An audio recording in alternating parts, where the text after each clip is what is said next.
Jour 29 avant le lancement de ma marque d'équipement sportif. Dans la vidéo d'hier, j'allais parler d'un événement marquant dans ma vie qui a été en partie précurseur de la création de ma marque. Le 10 septembre 2020, quand je commençais à avoir une petite lueur au bout du tunnel, grâce à cette discipline que je venais de commencer avec mes potes, le street workout, j'ai fait cette chute. Une chute pas de très très haut, vous allez me dire, donc pourquoi est-ce que je vous en parle? Parce qu'elle possède un facteur aggravant. Je suis tombé sur la tête et sur mes deux mains, ce qui m'a valu une fracture au niveau des deux poignets. C'est là que ça devient compliqué quand le sport que tu pratiques consiste à être en appui dessus. Bien que ce soit pas des fractures graves, j'ai quand même dû immobiliser la zone pendant plusieurs mois avant de pouvoir recommencer ce sport. Du moins, c'est ce que les médecins m'ont conseillé de faire. Et c'est donc avec les mains dans le plâtre que j'ai recommencé à m'entraîner comme une tête brûlée et en écoutant personne. Au final, j'y arrivais. Donc, où était le problème finalement? Eh bien, simplement ailleurs. Ma négligence vis-à-vis d'une rééducation adaptée au niveau de mes avant-bras avait créé un déséquilibre dans tout mon dos. Et comme si ça suffisait pas, en street workout ou calisthenics, mon domaine de prédilection est le hand balance, dont le principe consiste à tenir sur un bras. J'aggravais tout ça en ne renforçant qu'un seul côté sur deux.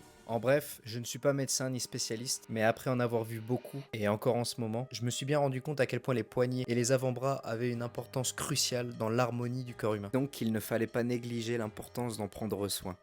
Cette petite mésaventure m'a aussi mis à l'épreuve d'un point de vue psychologique, parce que je voyais mes potes continuer ce sport et continuer à progresser, mais sans moi. Malgré ça, le fait d'avoir tenu bon m'a fait me rendre compte que j'en étais capable, et que même avec une fracture aux deux poignets supplément trauma crânien, j'étais encore capable de m'accrocher. C'était le 29e jour avant le lancement de ma marque. Si tu veux donner de la force, n'hésite pas à t'abonner et à liker. Et moi j'ai juste à te dire à demain.